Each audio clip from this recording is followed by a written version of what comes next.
World cup में बाबर आजम की बुरी परफॉर्मेंस, जिसका सवाल जिसके जवाब देना किसी के बस में नहीं। और बाबर आजम को जहां पूरी दुनिया में वर्ल्ड वाइड ट्रोल किया गया, तो वहां दूसरी तरफ जब पाकिस्तान की बांग्लादेश के खिलाफ होम सीरीज शुरू होती है तो एक सवाल उठता है कि क्या बाबर आजम पाकिस्तान की होम कंडीशन में परफॉर्म कर कर अपना जो खोया हुआ कॉन्फिडेंस है, जो अपना खोया हुआ लेवल है, उसको वापस ला पाएंगे। लेकिन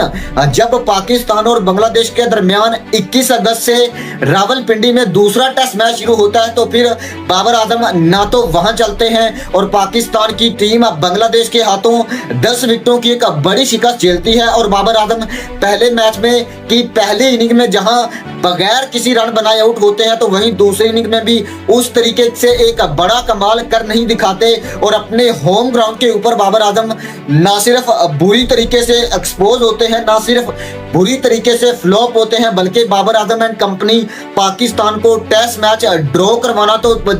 जितवाना तो दूर की बात, ड्रॉ करवाना भी गवारा नहीं करती और पाकिस्तान बांग्लादेश के हाथों 10 विकेटों की एक बड़ी शिकस्त झेलता है। याद रहे कि बाबर आजम जो कि वर्ल्ड कप 2024 जो कि T20 वर्ल्ड कप था, उसमें बुरी तरीके से एक्सपोज हुए और वहां पर बहुत ज्यादा तनकीद Pakistani experts, Pakistani x cricketers की तरफ से बाबर आजम के ऊपर की गई। लेकिन एक उम्मीद थी कि बाबर आजम होम कंडीशन रावलपिंडी में, जहां पर आपको पता है कि एक अच्छा स्पिन, अच्छा डोमिनेटिंग पिच ट्रैक देखने को मिलता है बैट्समैनों के लिए, लेकिन वहां पर भी बाबर आजम बुरी तरीके से एक्सपोज हुए और पाकिस्तान बांग्लादेश के हाथों 10 विकेटों जैसी एक बड़ी शिकस्त झेलने में कामयाब हुआ। और यहाँ पर ये सवाल उठते हैं कि क्या अब बाबर आजम के अंदर वो पुरानी धार नहीं रही, क्या बाबर आजम का जो टेन्योर है वो खत्म हो चुका है? क्योंकि बाबर आजम मुसलसल 1-1.5 साल से पाकिस्तान के लिए उस तरीके से परफॉर्म नहीं कर पा रहे जिस तरीके से बाबर आजम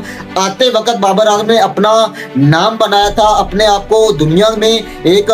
रिप्रेजेंट किया था अपने आप को पाकिस्तान के थ्रू। लेकिन अब बाबर आजम की बिगड़ती हुई परफॉर्मेंस, बिगड़ती हुई फिटनेस पाकिस्तान क्रिकेट के लिए भी जहां एक मसला साबित हो रही है, तो वहीं दूसरी तरफ बाबर आजम के लिए भी ये एक बहुत बड़ी परेशानी है। क्योंकि अगर बाबर आजम पाकिस्तान के अंदर रहकर परफॉर्म नहीं कर सकते, तो फिर जब आप इंग्लैंड में जाकर खेलेंगे, जब आप ऑस्ट्रेलिया में जाकर खेलेंगे, जब आप न्यूजीलैंड में जाकर खेलेंगे, तो वहां पर आपको एक पिचेस का मेयार इतना ज्यादा टफ देखने को मिलता है। तो वहां पर सवाल ये उठते हैं कि क्या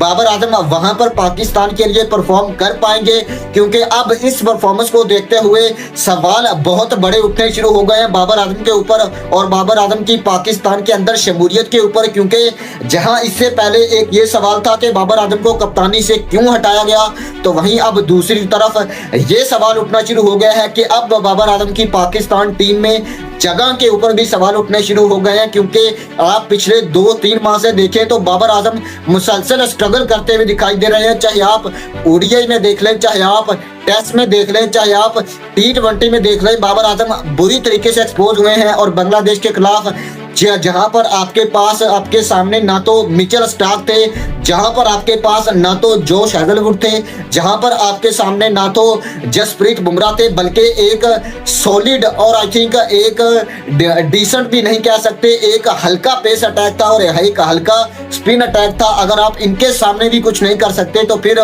बाकी बॉलर्स जो कि दुनिया में एक बड़ा नाम रखते हैं और मिचेल स्टार्क को इन ऑस्ट्रेलिया में फेस करना कितना मुश्किल है, इसका अंदाजा आप पाकिस्तान की पिछली सीरीज से लगा सकते हैं। और अब बाबर आजम की इस बिगड़ती हुई फॉर्म और फिटनेस का ख्याल का मेयार ये हो चुका है कि बाबर आजम बांग्लादेश के खिलाफ भी परफॉर्म नहीं कर पा रहे।